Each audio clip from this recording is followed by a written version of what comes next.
Okay, pretty sure I'm live. If there's good questions, I'll try to answer them. I'm expecting this honestly to be a little less interactive. I start out just basically being really repulsed by the state of a really despicable industry called cryptocurrency that is really bastardizing Bitcoin, which is a really important topic to understand. I put Libra in the title. That's not clickbait. I'm going to talk specifically about Libra and crypto in general and markets because I know some people are interested in the theory and thoughts and logic of why things go up or down, and some are just want to shut their brain off and just follow someone's lead and tell me tickers, tell me the stop loss, and tell me the target. I don't have like stops and targets, but I'll talk about kind of my view of macro right now at the end of this. But honestly, maybe 99.999% of all the coverage around all of this is just making a really obvious demonstration of a horrible misunderstanding of both Bitcoin and money, the way anybody talks about all of this stuff. And so I understand that I've probably been fortunate with my background being pretty unique and different from others. To have understood a lot of this a lot more quickly than the average person. And so I've spent a lot of time thinking about like why it is that some of this stuff that I just think is like axiomatically obvious and undeniable is to me and not to others. And I think a lot of it is people bringing baggage from an existing system or how they grew up and what they've learned, because unless somebody is watching this over the age of 112, which I'm highly confident no one is, basically anybody who has attempted to have the misfortune of studying economics in high school or college at any point in the last 112 years has received a really pretty pernicious brainwashing and indoctrination into Keynesianism. And I think without people even realizing that, are bringing in like a lot of just incorrect myths and misconceptions about money when they come to look at Bitcoin. Like there's a really good meme of like, I don't understand Bitcoin at all, but I'm here to tell you why you're wrong about it. And I think that I want to make this video around two really common things that people think money is that are not true, that are just really basically undeniable, obvious misconceptions. Before explaining what Bitcoin even is, what money is, I think it might be easier to explain what money is not. And the first thing that is kind of the whole root of all Keynesian indoctrination, money is not a collective hallucination or a social construct. We can get into like the English language and words and definitions, and people can believe and twist and say whatever they want. That's fine. But believing that money is a collective hallucination, I'm stealing this rant from Saifedean, by the way. I don't know how anybody could be following me and not know who Saifedean Ammous is, but if that somehow happened, he's the author of the Bitcoin Standard, the Fiat Standard, and Principles of Economics, among other things. Highly recommend reading all three of those in the order I listed them. But believing that money is a collective hallucination or some social construct is exactly as stupid as believing that airplanes are a collective hallucination or social construct. These thoughts typically come from either really disgusting, pernicious Marxist Keynesians, basically trying to propagandize inflation, or like stoner over-intellectualized types that are like, yeah, man, like it's all in your mind. Have you ever thought about that? Like, money is just what we believe it is. Like, it's an unbelievably stupid thought to have. There is absolutely zero fluke of the monies that our species has chosen throughout the last 100,000 years. Now, a lot of this might seem to directly contradict what the root of basically all rational thought about money is, which is that all value is subjective, which is true. However, there are like obvious physical characteristics of things that make the roles of money more suitable. So, I can make believe that a tomato is money, and I can socially try to collectively hallucinate that all of us are going to believe that tomatoes is money. And if we all agree tomatoes is money, it'll just work as money. That's not true. If you play that through its logical conclusions, and you can do this with every other commodity or any other government fiat piece of paper or any other asset or any other object or any other idea on the planet. When you run things through their logical conclusions, it's really obvious how anything ends. You could convince I think there's over 50 million millionaires in the world. You could get all 50 million millionaires on the planet to agree, sign in blood, pledge everything that they're going to start using tomatoes as money and convert all of their wealth to money. What would obviously happen is almost instantly, the prices of tomatoes would skyrocket to unimaginable levels basically overnight, and all producers of tomatoes in the world would start producing more. Every commodity in the world, other than Bitcoin, when demand goes up, supply can match it. The reason we haven't found more gold is because it's not yet economical to do so. There's something like 10 to 20 trillion dollars of gold, depending on what you believe about Fort Knox in China. China's most likely drastically underreporting what they own. US is probably the opposite. Above ground in vaults, in like gold bars and jewelry and other things that you could hold in your hand. And that, grows at something between 1.5% and 2% a year. But there's something on the order of $200 trillion worth of gold dissolved in our oceans that all it would take is a well-engineered mechanical mollusk to go into all our oceans and start getting all of that dissolved gold in the ocean and engineer a process to start making vaulted gold above water on land in vaults that can be sold. The reason we haven't is it's not economical to do so. An ounce of gold is something on the order of $3,000. If it were $300,000, we would soon do that, and the supply of gold would more than 10x overnight to meet it. The same would be true of tomatoes. Anything that's reduced to molecules in our universe, outside of some things that approximate scarcity decently well, like real estate, which I'll get to in a bit, will be met with supply as it becomes more economical to do so. It is not a fluke that we arrived at gold as a precious metal throughout the last 5,000 years. It's not like some genius, Plato or Newton or any collective of genius just sat down and said, you know what, let's all agree, we're gonna pick gold as the money. It's better than the rest. I just like it, it's shinier, it's a little bit more indestructible. There are physical characteristics that made it the best precious metal of the last 5,000 years. It's not fluke, it's not random. Gold is the hardest commodity out of all of these to make more of as its price and demand goes up. We can supply and meet it gradually, and we have at 1.5% or 2% a year, but it is the closest thing. It's the thing with the best stock to flow ratio of all the other commodities. That's not random. Like tomatoes don't work as money, even if you believe it, because instantly the value would be tanked. None of it would hold any value. They're not durable. It costs a ton of money to freeze, cold storage for tomatoes is significantly more expensive than cold storage for Bitcoin. They go rotten. I don't know tomatoes super well, but I assume they go rotten on something on the order of weeks. And so there's certain characteristics of money that make it good money. And so when you define airplane as something that can fly you from Paris to Tokyo, it lifts you off the ground, goes relatively fast, and lands safely. Like there are characteristics that you're looking for this noun called an airplane that you want to do things. There are things that you want money to do, which is act as a medium of exchange, unit account, and store of value. And to do those things, there are physical characteristics in this universe that allow you to do those things better, namely divisibility, durability, scarcity, or unforgeable irreproducibility, portability across space. There's obviously faults with gold as well, with portability and divisibility and verifiability. So like a lot of gold, it's hypothesized that a lot of gold on Earth is really just gold-plated tungsten to make the weight relatively similar. To really truly verify and audit all of the gold supply on the Earth, you'd have to melt all of it down. That's basically physically impractical.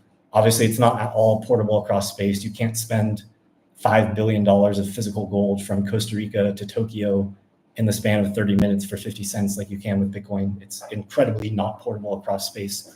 And so I guess I just want to start with, it's not a collective hallucination and it's not a social construct, because I think so many people believe that it's like random that we've just arrived at Bitcoin becoming a $2 trillion asset in 16 years by fluke. And it's just survivorship bias. Bitcoin landed head some 10 or 12 or 15 times in a row, and it got lucky, but it could have just as well been some other shitcoin, and it just happened to be Bitcoin. Barry, you're so lucky you heard about it early, and you're a great, benefactor of survivorship bias to have picked it. It's completely misunderstanding what determines the physical ability of something to perform as money. Now, the beautiful thing about this is financial Darwinism works the same as physical Darwinism, which is, well, people believing that tomatoes can act as airplanes. You can believe that all you want. You can hallucinate that as much as you would like to. I'm on the second story of my house right now. If I jumped off with a tomato between my legs, pretending and hallucinating that it was an airplane, I probably wouldn't die from this high. But if I did from 20 stories, I would die. And that would solve the problem of people mistakenly believing that tomatoes can act as airplanes. And the same is true of money. People who mistakenly think that you can hallucinate tomatoes as money would instantly get wrecked financially and be starved of all their financial energy. What would happen if the 50 million most influential and wealthy millionaires of the planet all collectively hallucinated and decided that they would start using tomatoes as money? Is not that money would start becoming tomatoes. All that would happen is the next 50 million, second 50 million wealthiest people who chose not to do something as stupid as that would now become the 50 million most wealthy people, and those 50 million idiots would all become financially wrecked. And this is extremely closely tied to the second thing I want to talk about that money is not, which is money is not what a government or anybody or any collection of bodies in the world hallucinates for you on your behalf. I empathize with people who believe this myth a lot more than the first, who just go through life using all, I think most of my audience is from like Western countries in the United States, who at whatever age are just told dollars are money and they use dollars as money and never really think twice about it or ask about it. And if they do, they Google what is money, they probably get fed some Keynesian propaganda. And if they're lucky enough to find more accurate things about what money is, they might just decide that, the way the world works is easier for me. I don't really want to go through this, and it's working good enough in the States. And, too bad for Venezuela, too bad for Argentina, too bad for Lebanon, Nigeria, whatever. I'm just going to let the government hallucinate dollars for me as being my money. That's not true either. Any government in the world can have all the guns that they would ever want in the world. They can have all the most powerful nukes they could ever dream of having. No matter what they say, hallucinating on our behalf that some piece of paper with a dead president's face on it is going to maintain value over time that can be printed ad infinitum on the whims of 12 people in a room is not money, no matter what they say. Of course, there's a different definition for legal tender. There's a different definition for currency, but that's not money. And this isn't some opinion. You can see in actuality and empiricism what's happened since 1913 of anybody who decided to use dollars as money, not dollars as currency, but dollars as money. There is not one wealthy person on the planet today who has made that decision and survived that horrendous economic decision. What we've seen, and obviously this exacerbated after 1971, but what we've seen is those who have been smart enough, and maybe not even smart enough, but just followed what the herd is doing without really thinking about, stocks only go up, the S&P only goes up, real estate only goes up. Yeah, there's some downswings in bear markets, but everyone else is doing it. I'm not going to really ask why. I see that it's basically just matching M2 expansion, but let's just do that. Have done significantly better than anybody holding dollars or bonds or any other type of fiat instrument. The reason for this is not a fluke. It is relatively difficult to make more surface area of the earth.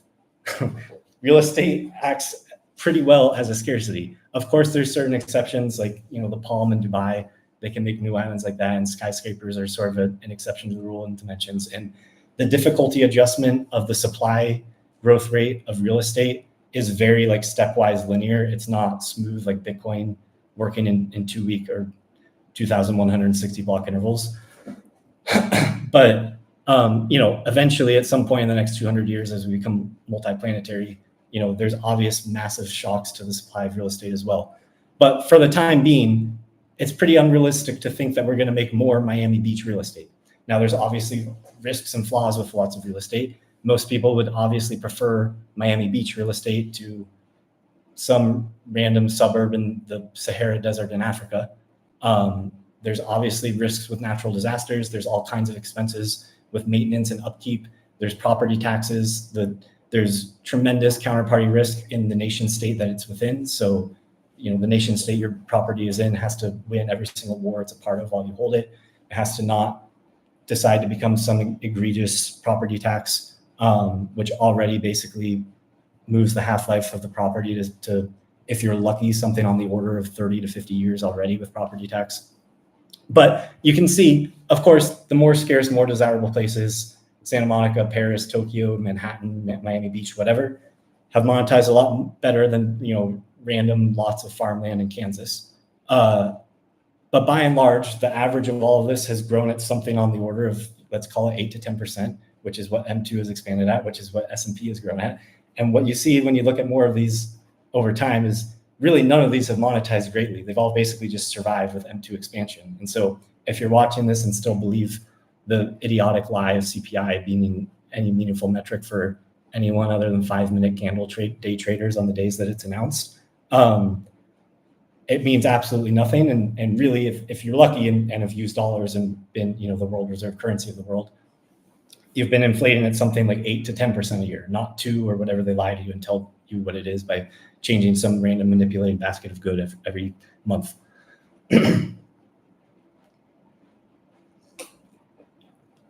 And so there's no amount of guns and no amount of nukes and no amount of storytelling and no amount of propaganda that any of these Keynesians can tell you to hallucinate on your behalf that some piece of paper with a dead president's face on it is going to serve as a store of value. It does not contain the physical characteristics that it needs to perform that function. And if you want to believe that, go ahead.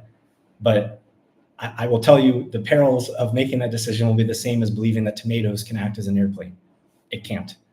And so this breaks so many people's worldviews and models who don't even like really take time to think about this. If this is like completely new to you, I really would urge you to start studying this. Basically, every person who watches this video, I figure is going to spend something between 10 and 100,000 hours of their life. I figure, you know, call it 40 hours a week, 50 weeks a year. I know those numbers could of like real serious work are probably less for most people, but call it 2,000 a year. So if you work for 5 to 50 years, there's 10 to 100,000 hours of work that you're doing to make or earn money. And almost all, not all, but almost all of these same people who are watching this video who are going to spend 10 to 100,000 hours of their life working for money are not going to spend 10 to 100 hours asking themselves the question, what is money and how do I keep it? As somebody who has spent significantly more than 10 to 100 hours studying both of those questions, I want to make this as least me like preaching my state of what I want the world to look like or what I believe in philosophically, and just me reporting what's true, which is you can believe all you want that a tomato can be money. You can believe all you want that a piece of paper with a dead president's face on it is going to be money. It's not going to be. Like it's more than 5,000. You know, there's a great book called Debt: The Last 5,000 Years. Lots of great books on gold, but it's really, I mean, it's the last 100,000 years of anatomically modern humans exchanging value, which really is probably a key reason we're even here today, is just a repeated cycle of some government preaching and promising that they won't be expanding supply. And sometimes it lasts. Like there's been more prolonged periods than what we've seen from, you know, 1913 to 1971, or even like, depending on how you want to use different years and cutoffs, different periods like that. Like, you know, it seems like the Solidus, the Roman Empire, was kept relatively not debased for maybe centuries. You know, it usually ends in some disastrous, like I think it was Constantine the Ninth, I think, who finally started clipping it, and that literally was the decade that they got overtaken by the Ottomans. But you know, there's been prolonged periods where this has happened, but we've never seen any real meaningful period where humans have been able to resist the urge of printing money and fractional reserve banking. So if you just follow incentives, there's no reason to believe that would ever stop. And I just basically want to make these points that I see way too many people come into analyzing Bitcoin without realizing these two things that they've been thinking of their entire life are not true, which is that money is certainly not a social collective hallucination, and it's certainly not what any government has hallucinated for them on their behalf. Now, are there absolutely periods where people yeah, at the absolute core level, all value is subjective. The only reason Bitcoin is the price that it is today is because people believe in it, but there is a reason they believe in it. It's not some random fluid happenstance of winning 12 coin flips in a row. They believe in it because those who have put in the hundreds and thousands of hours to understand the computer science and physics and energy of the situation and how thermodynamically sound it is, understand that it is decentralized, that it is secure, that there are and will only ever be 21 million Bitcoin, and that there is no stopping this, and that those characteristics make it the best money. Now, at the time of watching this video in 2025, I'm not saying this to like inflate myself or anything, but probably less than 0.1% of the world properly understands everything I just explained. So we're extraordinarily early, which is a great thing for anybody who's still watching this video, in the decade that I post this. Forgot where I was going with that. But yeah, there's certainly like different periods on the order of weeks, months, days, years, where people hallucinate idiotic things. I'm not making any claims on Bitcoin is going to outperform every hour for the rest of time. I can't do that. People can hallucinate bad things. I can't predict, irrational people exist. Like there could be some people who start to believe tomatoes are money in the next month. That doesn't mean they're right. Now, what could happen, and obviously in that tomato example, I would look like an idiot for 24 or 48 and maybe 72 hours. In the first 72 hours after it's announced as money and after 50 million people decide to pour all of their net worths into tomatoes. But the ultimate outcome is extraordinarily obvious to anybody who can do logic and physics. And so the same is true of Bitcoin, and this will happen forever as it continues to demonetize stuff. So I want to make those points because I just don't think people have really thought about like the supply and demand of shitcoins and why they've even started to exist as they start to trade these. Maybe I'm wrong. Maybe I'm not giving enough credit to people, and maybe people know how much of a scam casino all this idiotic bullshit is. But like the even potential thought that any of this vaporware, and that includes Solana and Ethereum and all this other horseshit, as I've ranted about before, no one would ever even contemplate with a brain who actually understands how the world works, using a blockchain to do anything other than Bitcoin. It's unimaginably and preposterously idiotic to want to pick that as your data structure to do any of this junk. All of it is just affinity scamming, riding the coattails of Bitcoin, which monetized very quickly for non-random reasons. And it's people missing those non-random reasons, just assuming you can take, it's kind of like the cargo cult stuff. Like if you've studied, I think it was Vietnam War, where you're confusing correlation and causation of why Bitcoin is monetized. So basically like these tribes in different, again, I think it was Vietnam, different islands in that region would have random US troops land, treat the island as like a base camp for parts of the war. And they would give out plenty of care packages that basically significantly improved quality of life for everybody living on those islands. And when the war was ending and those troops were losing, they would start doing things that they saw when the troops were there, like starting fires when they were landing the airplanes and all these other things, thinking that would cause the airplanes to come back and bring these cargoes and care packages to help making life better, without missing that, there was a war going on. And that's the only reason they were there to begin with. And that's kind of the same thing that's been happening with all of these shitcoins. Now, where are we? Like, I don't believe like human greed and degeneracy is being fixed overnight with Bitcoin. I'm not one of the people who thinks Bitcoin solves every problem in the world.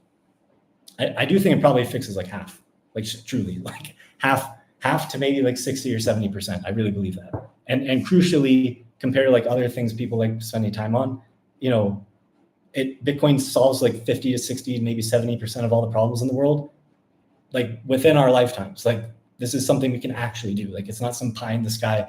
Like, maybe we'll port our whole species onto Mars in the next 50 years. I don't know. Like, I'd be really cautious setting a price on that. I don't really know how to price that probability. Bitcoin can and will do that in the next 50 years. Like it's a worthwhile thing to spend your time on.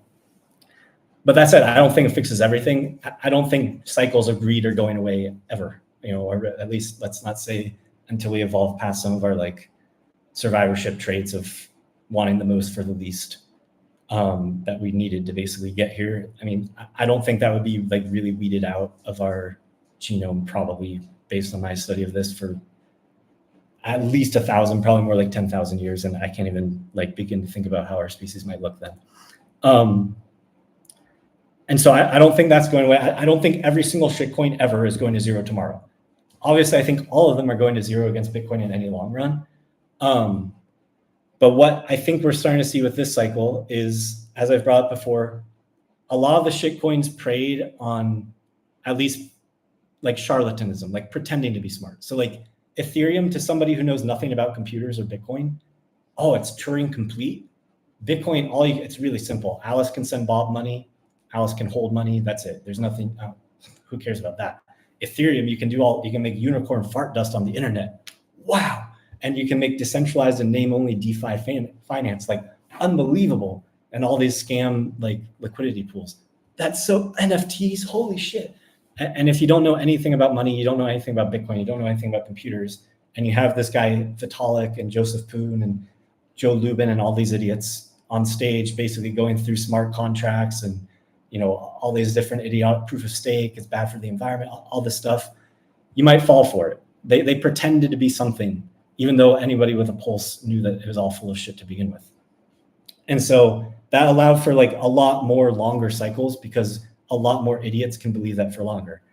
What's happened, as we've seen, the very obvious ultimate endgame of all of these is, I've never actually even gone into like the tokenomics of why Ethereum is so stupid and Solana and all these, is very obviously they're all like feigning some claim to be better than Bitcoin at some idiotic thing, inventing some solution for a problem that doesn't exist by saying that they scale better than Bitcoin or something like this. And what's extremely obvious is they scale better because no one's using it. And then the second people start to use it, the fees skyrocket. They realize how stupid it was to use a blockchain in the beginning to do any of this. And they start using blockchain B and then C and then D. And now we've gone to blockchain Z as we've gone down this.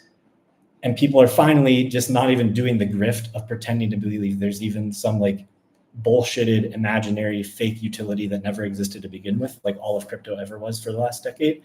And they started with these meme coins mostly over the last 2 years, where in a way, honestly, for me, it's almost like a little refreshing. Like I almost appreciate the honesty.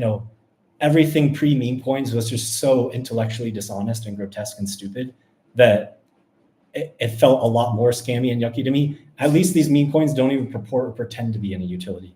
But as we've seen this basically dominate, crypto mind space over the last 2 years in the market, the extraordinarily obvious ultimate end game of all of this is basically coming in front of our eyes, I believe, with what we just saw with Libra, which is that all this ever was a negative sum casino game of people stealing others' money. And if you haven't watched it, I really recommend, because he basically says what everybody, like the meme, he says the quiet part out loud, what everybody has known about crypto who really understands Bitcoin for the last 15 years with this guy, CoffeeZilla. If you go to YouTube and do CoffeeZilla Libra, it's probably the first video.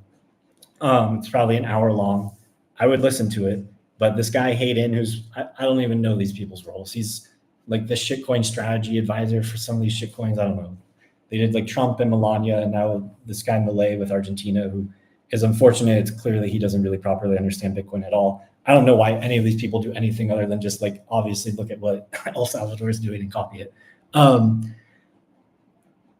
But yeah, basically in this interview, he says the quiet part out loud, which is like, this is how all of crypto works, which is true. All of it is based on insider varying levels of scummy decisions that people make to just extract money from other people who don't know better. That's what all of it is. And I believe we're kind of at like a little bit of a mini end game with all of this with the meme coins. There's a lot of people who are a lot more pessimistic than me about this, who think that like as Bitcoin continues its pump to 10 and then $100 million, that there's going to be people who are different on the greed and risk scale who are going to want to speculate on shitcoins as Bitcoin does that. I'd expect obviously there to be pumps on different shitcoins for the rest of time. But in terms of just like global, like people keep referring to like alt seasons and just these obvious rotations of, like people have long said, well, you should never hold Bitcoin because if Bitcoin goes up, these shitcoins go up more. And when Bitcoin's going down, you should just hold dollars. So if you're smart enough to time tops and bottoms of Bitcoin, just do that. And what I think we're seeing is the unraveling of this trade that probably never existed to begin with, was only reserved and explained post hoc by observing what happened for 15 years. And again, like cargo cults, like all of this confusing causation and correlation, and thinking that these random 4 years happened just because of Bitcoin's halving, and that the shitcoins pumped after, just on this predictable, repeatable schedule that everybody can copy for the rest of time. As everybody hopefully knows watching this video, if everybody's expecting the same thing to happen, I can guarantee you that economics of markets don't make sense where everybody's going to be able to execute that same trade ad infinitum. And so I've never been a huge believer of just sticking to obvious Fourier repetitive cycles and Bitcoin going up. And if you go on the log scale, it's like really softer curves up and to the right. And that there's going to be different real world events that cause Bitcoin to go up in like extremely fast, extremely volatile, like extremely unpredictable, basically vertical moves. I've long predicted that all of these shitcoins would basically end in something like what I believe we're seeing now, which is people kind of all finally accepting and realizing how much a grift all of this is. Now, if you watch this guy Hayden with CoffeeZilla in the interview, he basically says like, what am I supposed to do? Like, this is how all of crypto works. The answer is don't do crypto. It's all a scam. All you can do is extract money from people. You cannot provide value to people in the long run with crypto. It does not exist. It's all based on bullshit. None of it would ever use a blockchain to do any of this. Just start a software company. Don't use the token as your currency on that system. Issue shares, raise funds however you want, and use Bitcoin as the hard money within the system. It's extremely obvious how to scale all of this. Just form an L2 on Bitcoin. There's really, really great ethical ways to provide value to the world and earn. And there's really great ways to value and invest in this. And that's in Bitcoin, where you're not, it's a game all of us can and will win it. It's not just extracting people like all of crypto is.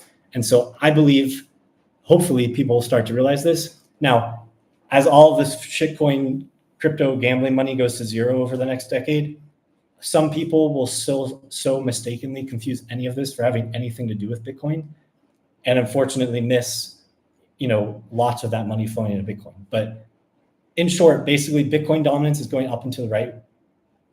It's going to 1 or 100%, depending on how you define it. And there are obviously physical characteristics that cause this to happen, and it's really not an opinion. This isn't me like at all preaching anarcho-capitalism to people, trying to convince people of my philosophical views about how the state can and shouldn't work. I'm not doing any of that. I'm just telling you what's going to happen. And I'm basically done being like fake humble about it, like put 2%, view it as digital gold. I see a quote up here, one of the top comments, only buy Bitcoin with the money you cannot afford to lose. And so what's the call to action of this video? If I'm preaching to the choir for any other Bitcoin maxis on here, be more toxic if your audience you think would be receptive to that. If not, try to be more understanding. I mean, I kind of think people receive this in different ways, but I would say basically stop beating around the bush. Stop. I'm not lying is a harsh word, but like, it's been wrong for me to tell people to go put 2% or 5% or what, invest what you can afford to lose, whatever you're comfortable gambling with. Like, that's been horrible advice for anybody, like in actual results, but also at the time, it was also horrible advice. Anybody who knew how this was going to play out should not have ever been saying that. And I kind of regret of being so like fake humble about this. I'm just going to tell you what's going to happen, which is whether you like it or not, whether you think it's good for our species or not. As an aside, and maybe this is worth a different video in the future, it is good for our species, extremely. But this is going to happen, and there's no stopping it. It's the only commodity in the world that as demand goes up, supply will not go up with it. It's the only commodity, anybody can say that. And the huge part about that second hallucination about states can't hallucinate money on your behalf. Not only can they not, it's actively bad if they do. I don't want to make this whole video about the Triffin dilemma or Triffin's paradox. If you haven't heard of that, you should Google and study. There's great videos about it. But essentially, I believe we're starting to see kind of the unwinding of that with these tariffs, where everything post-World War II was basically meant as a Band-Aid to get the world back on its feet with having the US dollar as the world reserve currency. This was not meant as a multi-century solution to the world's money. All of this is better for everyone, the US included, to have a neutral reserve asset. And it's extremely obvious to anybody who's ever studied history that gold's physicality is exactly what prevents it from ever ultimately acting like that in a good manner. Because gold is physical and because it's not portable, you have to trust oracles and custodians of it, A, to secure it, B, to verify it, and C, to transport it by maintaining their own databases. There's no way to do this trustlessly. And if we could perfectly trust everyone forever for everything, that'd be great. However, any even remote level of study of any history throughout the history of our species makes it extremely obvious that we can't. I don't think that everything in the world should be trustless or decentralized. Like, obviously, trust makes most things in the world better. Money is not one of those things. Like, I think most people watching this video have cars or use cars, or maybe you have a driver or whatever. When you're going in a car, you're trusting that everyone else on the road is not going to kill you because of game theory or make some horrible decision. Or if you get in an Uber, you're trusting that that driver is not drunk and that he's not going to swerve into the other road and murder you or do something stupid. If we want to be super paranoid and make driving trustless, it'd make the world worse. And like we could, if we wanted, make every road not allow any car within a mile of one another. You could make it so that no taxis, no drivers, no Ubers ever existed. Everyone had to drive themselves, and all you got is in a car. Traffic would be preposterous. It would take days to drive what used to be 5 minutes. Now is probably in Los Angeles like an hour. Traveling 10 miles would take a day. That's a completely impractical solution. It makes sense to do it with money, where the trade-off is maybe instead of having perceived and fake incorrect instant settlement of things, you get final, beyond a preposterous thermodynamic explanation of the universe, final settlement on Bitcoin within 30 minutes for about 50 cents, all the way up to, technically trillions of dollars in these days in 2025. That's an extremely good trade-off to make when you make it's obvious how big the problem is of trusting people with money supply. Are there obviously problems with trusting people to drive safely? Yes. However, making driving trustless is not really worth it. We don't have that solution yet. I think it might come in the next century. I don't even want, that's not my specialty. I don't want to try to even imagine that. But we finally, after 100,000 years, have the solution to this trust problem with money, and it's called Bitcoin. And we're in the extremely early innings of people figuring this out. So I've been asked for thoughts on Libra. I don't know how much I can sound like a broken record, but like everything that's not Bitcoin is a shitcoin. It's not 99% of crypto is a scam. 100% of crypto is a scam. Please stay away from ever thinking you're investing in any of it. It's all idiotic. There's obviously physical characteristics of all of it, where as demand of shitcoins goes up, supply can meet it. It is free and extremely easy to make shitcoins. Like my mom, I could teach in an afternoon how to make her own shitcoin. Like they are not irreproducibly difficult to forge. They are not hard to make more of as the value goes up. And so what we've always seen throughout crypto is an arbitrage. If you can buy a water bottle from the beach here in Costa Rica for 10 cents, then drive back to the city and sell it for $10, everyone would do that trade. It would be worth it to drive to and from the beach to make this trade. It'd be risk-free and you'd earn very well. That's what shitcoins were in 2017. As we've gotten closer and closer, the cost of the water bottle down at the beach and really what you could sell it for here in the city has come way down to be like, $6. And maybe now you can buy it at the beach for $5.90.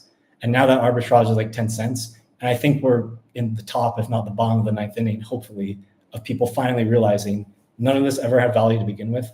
All of this was always Ponzi-nomics and different bubbles and tulips and beanie babies and horseshit on the blockchain, which never made any sense to begin with. And I believe, hopefully, that this arbitrage has basically been tightened out through all these scammers, and this having political endorsements from the president of Argentina for some shitcoin that you're going to extract from people is hopefully going to start. I'd like to believe this is to be the end. Obviously, like everybody saw how FTX and everything abhorrently blew up 2 years ago. Maybe people will never learn their lesson. I don't know, but it does seem like these modern scams are not even trying to hide the fact that they're scams and are getting so obviously scammy that I don't even think the lowest IQ idiots of the idiots who have been fooled for the last decade are going to now believe these more modern scams. Maybe we'll go back to like people re-engineering some more charlatanical, seemingly utility bullshit in the future, and that will win. I don't know. Like I said, the risk-free rate for everybody alive is all in spot Bitcoin. If you want to speculate beyond that, there's certainly times where I think, obviously if you follow me, you're probably following me for something around sports. Like I think there's all kinds of plus EV bets to be made around Bitcoin by being aggressively long. And such, there's basically 2 times on Twitter I've just been extraordinarily outspokenly long. One is the crazy QE at the end of 2020. If you go find my tweets in like November, October, and December of 2020, being like, levered multiples of my net worth long from 20K to 40K. And then again, right after the Trump trade, I made a pretty long thesis of why I'd just be basically long everything for the month after the Trump election, which was, basically from like mid 60Ks to 90K. And I believe there's certainly like plenty of moves that will come, maybe even this year in Bitcoin, where it would make sense to add risk like that for some of your Bitcoin, but it will never be all of it. As for shitcoins, I don't think that's the best way to try and beat Bitcoin. It seems like this fiat dystopia has really just encouraged so many people, especially people around my age, far out on the risk curve, of feeling like, I can't believe I've become like almost like the boomer disavowing like get rich quick. Like I hate get rich quick slow. Like, of course I want to get rich quick. Everyone should want to get rich quick. Like, if you're watching this, like, we'll be dead relatively soon. Like, if we're lucky, most people watching this might be alive another 50 years. For many of you, less. Like, I have no goal of wanting to like compound basically a fraction of a percent more than what M2, by being all in S&P, let's say, where, yeah, if you've gone up 8% a year, it looks like you have a lot more dollars than you would have had a decade ago. But in terms of what that actually buys you in your life in the real world, are you going to be able to afford to put 5 children through great universities or buy a 3rd vacation house and fly on your own plane or at the front of the plane? Like, no, like your real world life hasn't gotten much better if you're basically just matching the S&P the last decade. And so I have no goals of like wanting to do even 1 or 2 or 5% better than that. Even compounded for some, I might be able to have some better life in 50 years. Like, that's not a goal of mine. Getting rich quick is fine, but things have gotten so extreme that people want to like 1000x their net worth in 2 weeks through all this shitcoin gambling. They see the survivorship bias on the people on Twitter who either A, lied and faked screenshots to make it seem like they're doing better than they are, or did legitimately win, but the only reason they won is they just flipped a coin and it landed heads 12 times in a row. And it's not showing the 9 million other people who flipped 12 coins and got 50-50, or even 9 and 3, where you still end up losing and blowing your account if you don't get all heads in the row. And so I don't see any reason to really view any of this speculation as a good way to be focused. Obviously, I want my life to be better for myself and my family. So I see opportunities for different trades at different times when it's obvious with liquidity where I can clearly enter and exit. But frankly, most of those right now that I'm seeing are all shorts on all of these shitcoins. So for the questions about all of them, like just basically stay away. I'll go through like some of these questions and wrap it up. I do have some calls to get to in a little bit, but yeah, Barry, everyone gets Bitcoin at the price they deserve, but how do I convince my family to invest time in studying money? Yeah, this is like a question I've thought about a lot. You have to know who it is. Like, I think a lot of the people I try and talk to about this, a lot of it, and it's not an insult at them, but a lot of it, frankly, is some version of a damaged ego. Like, if you've been anti-Bitcoin, you're like the biggest idiot in the world. But if you've just been neutral and not interested in Bitcoin for the last decade, even then, that's been like maybe the most horrible economic decision you could have made in your entire life. Like, of things you could have done better the last decade, if you like perfectly pico-wicked the top and bottom, you might have been able to do slightly better in Bitcoin terms with NVIDIA over the last decade, but it would have required like expert level trading. And when you factor in that it's obvious to anybody with a pulse, Bitcoin will significantly outperform NVIDIA over the next century, and that ultimately you're going to have to convert those Bitcoin gains in NVIDIA stock back into Bitcoin and realize a tax in that switch. Maybe you won against Bitcoin 20 or 30%. If you were lucky enough to get long-term capital gains on that, you pay something like 10%. Maybe you got like a 10% increase in Bitcoin if you're God and wicked the tops and bottoms of all the NVIDIA Bitcoin pair. Anything else, you're not even close to Bitcoin. Like, people have in their head that like Tesla stock's done well. Like, go look at a Tesla Bitcoin chart for the last decade. Like, nothing's even remotely close to Bitcoin over the last decade. And if you've done anything else to all these people who've been telling you how great of a new form of money this is, and you've ignored them, it takes a lot of admitting you were wrong and forgiving yourself for being wrong. So that would be not really my specialty as like a nerd who has some start to him sometimes. Of, you're probably going to have to deal with a little bit of like a fragile, damaged ego. Try and not make them feel like an idiot that they miss something when you talk about it. Would probably be number one. For some, that's not the issue. For some, if they might have just ignored it and they don't feel bad about it and they do forgive themselves for being wrong about it and they have admitted that they've been wrong about it, that's great if they're in that bucket and they're interested in learning. if they're in that bucket, then it would just depend a lot on what their background is. You know, if they're more math and computer sciencey, then I would have a different recommendation than if they're history and anthropology oriented. So that kind of depends. But if you tell me more about your parents, I could recommend different pieces on that. And then the ultimate thing is like, if they're still not interested, you can't force somebody to be interested in something. Like, you know, unfortunately, they may not be interested in Bitcoin, but Bitcoin is interested in them. And, you know, this is how the world's going to work over the next century. Luckily, Bitcoin's good for everyone. And I don't really love how like exclusionary or like elitist and insidery, like there's a lot of vibes from a lot of Bitcoiners of like, we're going to have citadels. They're not. Even like I see your quote, everybody gets it at the price they deserve. I don't personally love that quote, to be honest. Like, Bitcoin is good for everyone. It's going to be good for everyone. It's going to make everybody in the world's life better other than parasites. And that's a beautiful, great thing. And that's including if you buy and go all in Bitcoin when it's $1 million or $2 million or $5 million or $15 million. Obviously, your life, you'll be able to afford to do a lot more things if you start understanding Bitcoin as money, you know, at the time of this video, than if you do it in 5 years or 15 or 20 years. But eventually, whether you buy it Bitcoin late or not, it's better than money than everything. It's going to finally allow people to have, you know, to be able to save. Like, people haven't been able to save. People have, you know, basically been forced forever, basically, to, you know, there's been different periods of different gold standards how the world where it's worked okay for, you know, pockets of a couple of decades, maybe 50 years here and there. But by and large, and definitely with dollars for the last 112 years, like, people have been forced to work 50 hours a week as a secretary or dentist or surgeon or whatever, and then find another 10 or 20 hours a week to become a macro financial analyst and pay attention to interest rates in Japan and China and any other geopolitical conflicts going on with the world, so they can know what stocks to invest in, so that they might have a prayer of a chance of matching S&P 500, which wouldn't even be making them wealthier. All it would be doing is keeping them afloat, matching the 8 to 10% a year that M2 has expanded at. You know, people have been forced to, you know, basically monetize housing up to extremely unaffordable levels for the majority of people. You know, the premium above the utility value of housing in the world today is basically all the store value use, which people have been forced to do. Like, people own homes they don't even want to, that they're just doing because they know they can't hold dollars and don't know what else to do with it.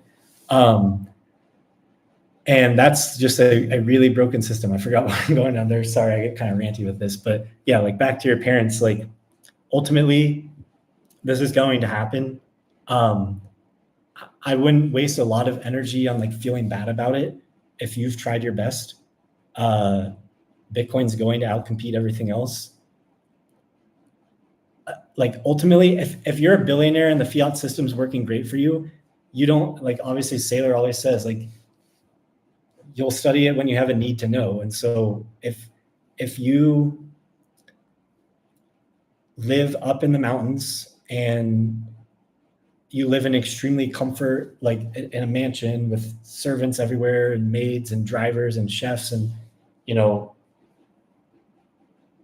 everything just works behind the scenes. You have like space heaters in your house. You haven't even seen fire, and you just lived your beautiful life. You've eaten whatever food you ever would have wanted. You have a beautiful wife and family, and everything's going great for you. And some like crazy hobo down the street says like, hey, I have this thing called fire. It's going to make your life so much better. And he shows this big burning flame, and it looks scary. It looks like it's going to burn your house down. You have no idea what it is. It looks volatile for sure. You don't understand how any of it works. He says, no, thank you, sir. Stay miles away from me. Don't ever get near my house again. And, you know, that's fine. But basically, people who are open-minded to learning about how money might work in a different way than they've understood it to work after 112 years of pretty disgusting Keynesian indoctrination, those people will outcompete those who don't. And that's just the way it is. So keep trying your best. I've tried my best. You know, might surprise people. My parents are not even anything close to Bitcoin maxis. They don't really understand it whatsoever. I like physically forced their hand on the clicker to buy some at like, I think average around 4,000. So it's gone okay. But, you know, I've also, you know, I've been making videos like this when I first got on Twitter at like $3,000. I started making a lot more of these 2 or 3 years ago at $30,000. I'm going to be making these videos at $300,000. I'm probably going to be making these videos at $3 million. but I was making these videos at $300 with all my friends in college and stuff. And I've dealt with this emotion a lot. If you've done your best, you've done your best. And there's no real reason to like dwell on it if you can. Ryan C says, you can't convince them, unfortunately, Jack. They have to want to learn. And there are some solid books. Yeah. Like to Ryan's point, like, your parents better than me, obviously. So like if I think the Bitcoin Standard is awesome. Like, I think that's a great book for everyone. Like, you don't really need any strong background in any particular field to understand that. He's obviously like a savant with a lot of things, Saifedean. But it's really not confusing. There's really not unnecessary big words, and he really does organize and structure well. I really would, for 90+% of the people, start with that book.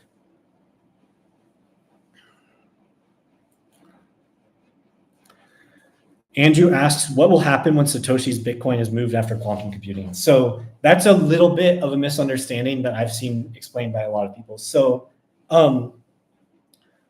the only Bitcoin, so first off, Andrew, it sounds like you understand this, but just for anybody who's missed my quantum videos before or is new to this concept, Bitcoin uses two types of cryptography to function. One is hashing, and one is public key, private key encryption. They're very different. And this comes down to like logic and like the style of the problems that they solve are, and a misunderstanding of what quantum computers are. I've did a whole video of this. If you go to my YouTube on like, I think if you just search Barry Horse Quantum, it would hopefully come up. Go to my page and go to live videos, and there's one like from a month or two ago.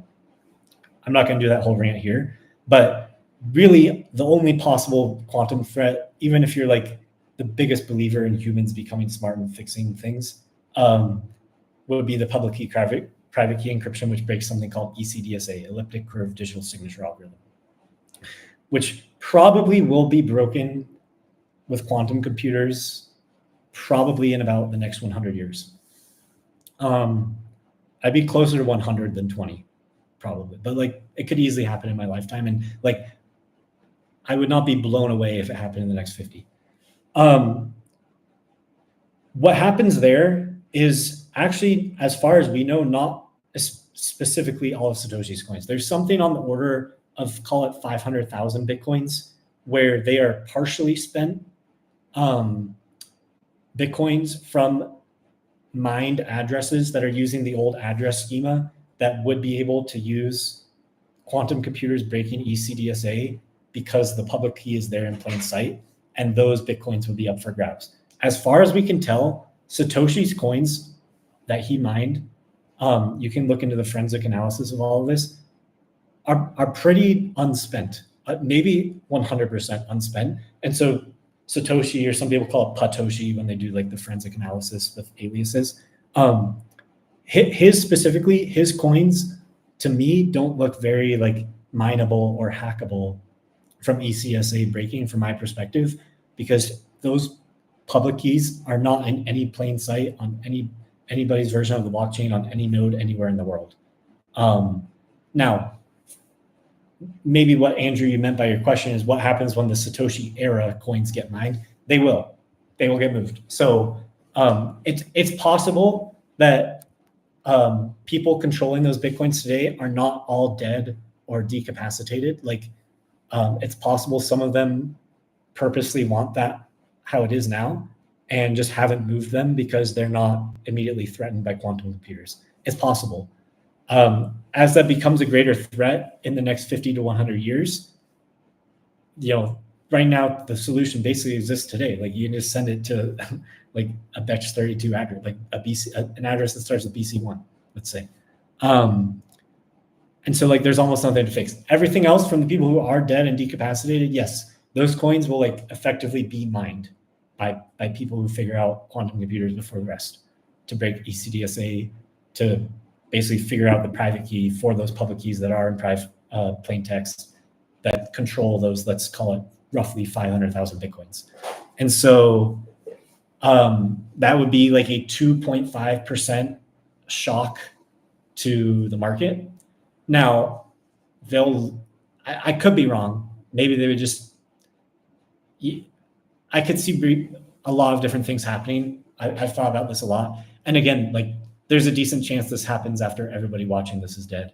And there is like a non-zero chance that this takes like hundreds of years, or like within practical reason never happens. Like that there is still a chance. Now, I believe we should definitely be paranoid about anything that could possibly have a 0.1% chance of breaking anything and pay attention to it. But like there's a chance none of this matters at all ever. But if it does, and it probably will at some point in the next 100 years, those would move, they'd be sellable, and that would probably cause the price to potentially move down for a week or month and then correct itself as people realize like it's not any meaningful threat to the network. Yeah. Dan's asking how much I think is left on the OTC market. Yeah, I mean, I probably have like a decent opinion of this, better than the rest. I mean, I focus so much on the supply side of Bitcoin when like trying to predict price moves than demand. Obviously, for most trades I enter, the demand is going to be the trigger to enter, but the supply is almost always going to determine the magnitude of the move. I don't think much. I think of, let's call it 19-ish million Bitcoin in circulation today. It's clear about 5 million of those are from people who are dead or decapacitated and won't be accessing them ever. Of the other 15, roughly 15 million, to me, it looks like about 10 million of those are in the hands of people who actually understand Bitcoin. Now, eventually, everybody has something where Bitcoins would be sendable. Like I've said this before, like I would buy the chargers for 10 Bitcoin if they were selling me the charger for 10 Bitcoin. Like that would make my life better. That would make me happy. Like if they were selling Augusta National for 100 Bitcoin, I'd probably consider buying Augusta National Golf Club for 100 Bitcoin. Like eventually Bitcoin will become spendable for me. It's just for people who really understand it, we're nowhere near that right now. And I would put that bucket of like around 10 million. And of course, the real answer is like when it comes time to do that, like you won't need to use your Bitcoin to do that. You'll borrow against your Bitcoin to do that and keep your Bitcoin. But anyways, as long as they're still accepting cuck bucks at that time. So yeah, I would say like, I know this isn't your question about OTC, but I would say really there's only like, there's really only like 5 million Bitcoin floating around the world, changing hands between like gamblers, people who misunderstand it, exchanges, and OTC people who are not just hoarding it. And yeah, it's something on the order probably, Dan, of like 1 to 2 million Bitcoins, maybe. That's my understanding.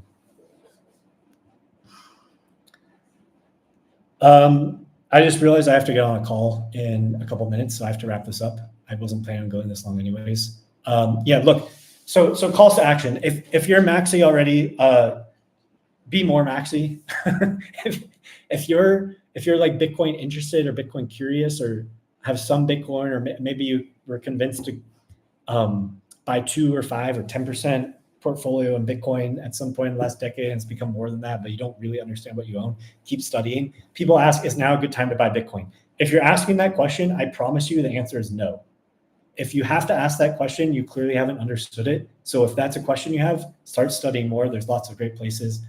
I named 3 great books from Safe, but you know, there's at this point thousands of hours of amazing podcasts to start going down this rabbit hole. The Sailor series with Breedlove is a great one to start with. The Jeff Booth series with Breedlove is also great to start with. Lynn Alden has a great book called Broken Money that's really good. But continue researching and study more, and consider understanding what you own and not having 2%. If you have 0, but you're not, maybe you don't despise Bitcoin, you're just like open-minded to it and haven't understood it at all. Same advice, basically, keep continuing to study it and open your mind to understanding that money is not a collective hallucination or social construct. And if you just utterly despise Bitcoin, and I could show you very clear evidence that Bitcoin cures cancer and stops every war for the rest of time, and you would still say, wow, it's a massive failure and should have done that 5 years earlier and you're full of shit, then just unfollow me. Like, I have no idea why you'd still be here. You're very likely wasting both your time and energy and my time and energy by being here, if that describes you.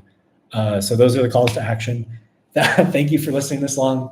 Have a great day, or don't. You can do whatever you want. But I have to go now for some calls, and I hope everyone's doing great if they want to be great. And I do just want to reiterate that money is definitely, no matter how you want it to be, not a collective hallucination or social construct. Take care.